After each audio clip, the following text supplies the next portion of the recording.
Hi everybody, thanks for being here tonight. I'm sorry I can't join you. I did a poor job of following up with my staff and didn't realize that the advisory committee was tonight.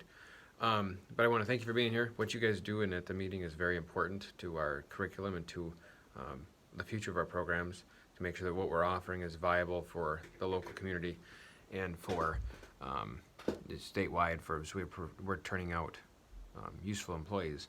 So I have a list of things I would like to go through with you guys. So first of all, we have over 120 students in the four programs at Manistique High School for both Manistique students and Big Bay students.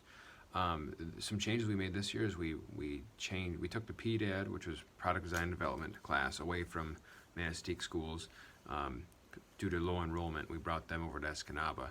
But just some great things that we did is we've offered programming to Big Bay and Manistique and Escanaba.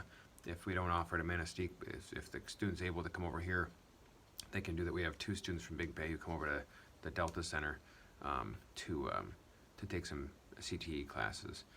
Another great thing we did this year for Manistique was we were able to purchase a transit van for Kevin Brown's class so that he can keep all of his tools in a vehicle and not have to use his own personal vehicle going from site to site, and we can keep tools in there and lock it up and not have to waste so much time in transport of in and out of vehicles and in and out of sites and things like that. So that was a $25,000 investment into the building trades program.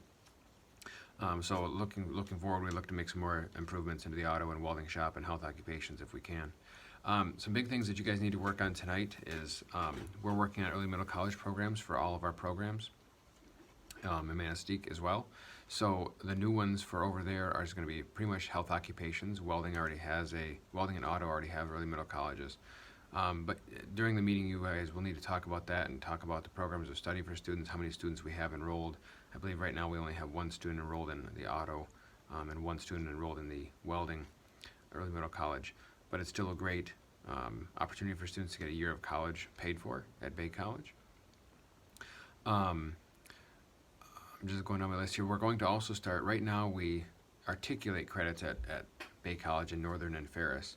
We're going to make a change with Bay College where we're going to dual enroll all of our students, or as many students as are willing, at Bay College. What that does is that opens up a new revenue stream for us, and we can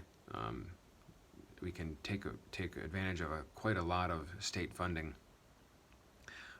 by doing that. So an ISD next door to us last year made over $300,000 more than we did because they did this. So we're going to jump on that bandwagon as long as it's riding to try to capture those funds going forward. Another thing is, in the past, for example, for health occupations and auto students, we had to do an end of course exam. Welding students also, we had to do an end of course exam. So students would take a big long test on a computer, and that would be how the state would gauge their success rates in their content area. So the state changed that with this new Perkins legislation that's out, which is our federal funding. So what we have to now look for are credentials, industry recognized credentials. So what I would ask you guys to do tonight is talk about what industry recognized credentials are important for our programs. What could our students walk away with that would make them more hireable and that would help them with advancement once they get a career. So that's an important part. Your teacher should have a little survey for you to take today too, that kind of put that in writing. What's important? What certifications do you want students to have right out of high school or right out of college?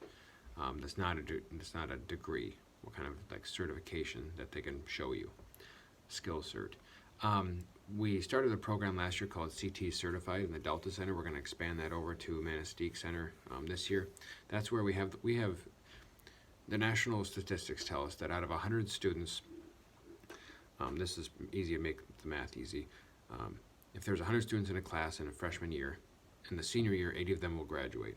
Of those 80 that graduate, 50% of them, so 40 students, will go to college. Of those 40 students that went to college, only half of them will actually graduate with an assigned degree, whether it's an associate's or bachelor's or certificate program. So really, if we look at that, we're only preparing and focusing on the 20% who are successful in the eyes of that. And one of the things we're finding is a lot of students are just directly entering the workforce, but they're overlooked by so many employers because they're just high school graduates. Well, we're trying to figure out a way where we can distinguish between a kid who's in auto, who's been in auto, and a kid who's in auto who's ready to be an auto tech or who's ready to be an entry-level employee.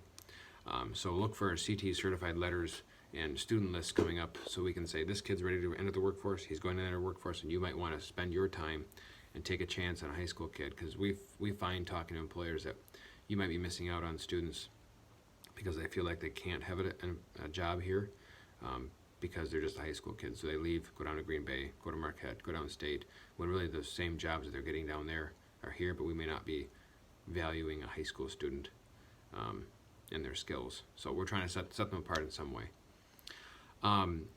So departmentally wise, CTE, Career Tech Education, we spend about $180,000 on classroom budgets. So make sure you give your teachers a pat on the back and say, thanks for doing what you do. Because we spread that $180,000 out between 14 different programs. So each program has to, get by on what they can. So we're hoping that in the future we can expand some of that funding with this due enrollment cash that we get. So we'll see what happens. So thanks for being here tonight. Please go take a look at some of that early middle college work. If you have any questions for me, please tell the teacher, and they will. I'll try to get you the best answers I can. But what you guys are doing there is helping guide our instruction, making sure that what we're doing is helping the future workforce in the state and locally. So thanks for your time. I really appreciate you being there. Next year I'll be there, and appreciate it and have fun. Thanks.